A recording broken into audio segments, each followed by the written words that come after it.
Chris Voss is a former FBI negotiator. Chris, how long does this negotiating process go on for? Are there any limits that are set? Are there thresholds that you set? You want to be able to reach this point before you do such and such?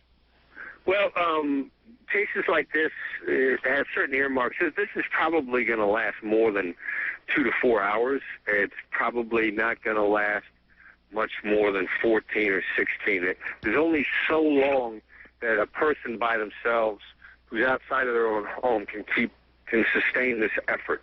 He's going to run out of energy unless he sleeps, unless he eats, and he's not in an environment where he's really going to be able to do that. So if they're patient, there's a limit to how long he can stay inside. Well, Chris, how many of them do this?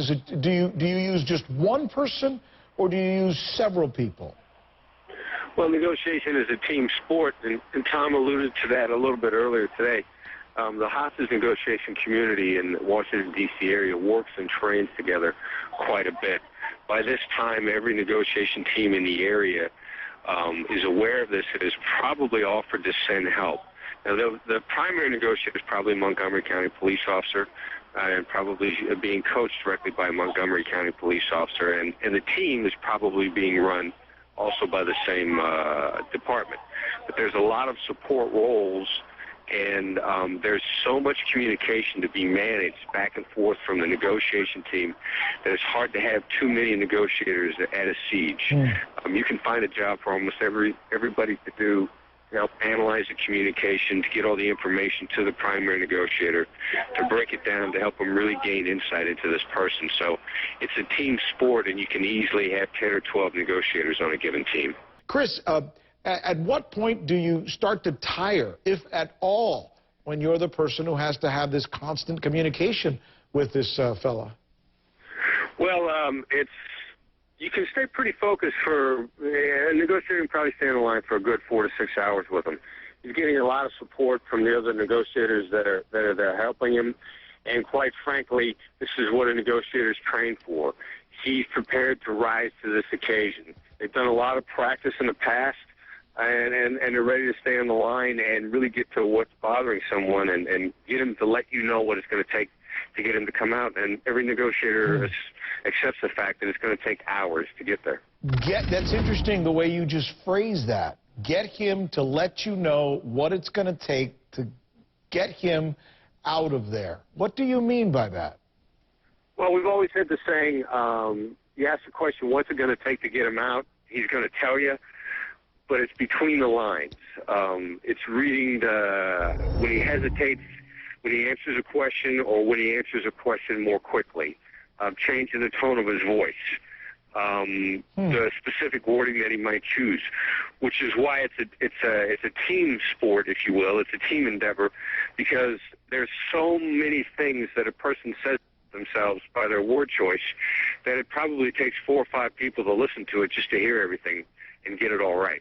Really? So the people monitoring as well will then come back to you and say, you know, he just said such and such. Go back on that because we may be able to work him there. Is that what you're saying? Yeah, and certain people in the negotiation team will be listening for certain types of things. And when they hear those things, they'll write them down.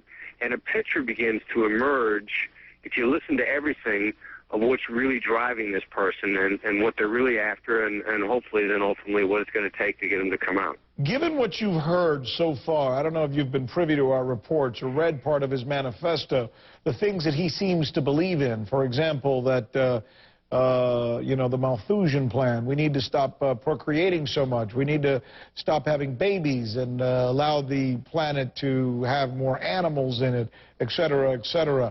Does he sound to you like someone you've ever dealt with before? And if so, how do you deal with people with ideas like this?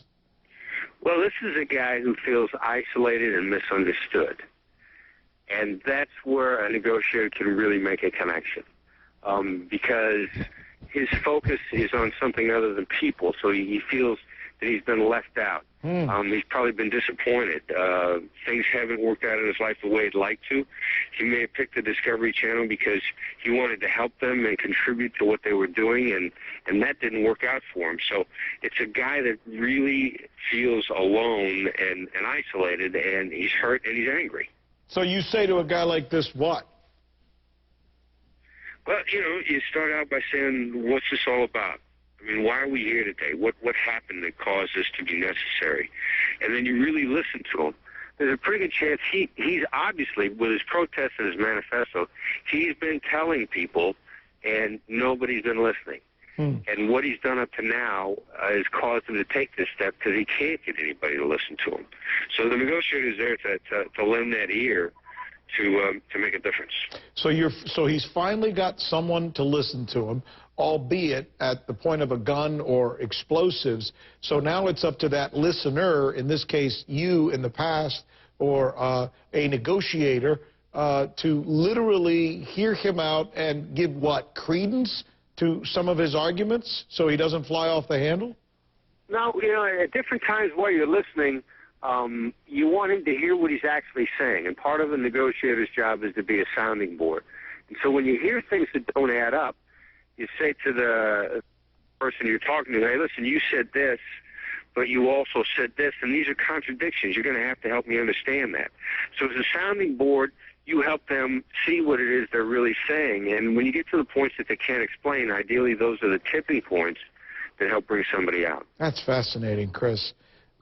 Fascinating job that you've held. I can only imagine how careful you have to be with your choice of words. Are you thinking through the possibility that you don't want to say something that's going to set this guy off and amplify the situation? Yeah, absolutely, and that's why you practice it. The more hours spent in practice, the better you are when you're actually doing the job. So negotiators practice and work together quite a lot. They spend an awful lot of time being careful of word choice.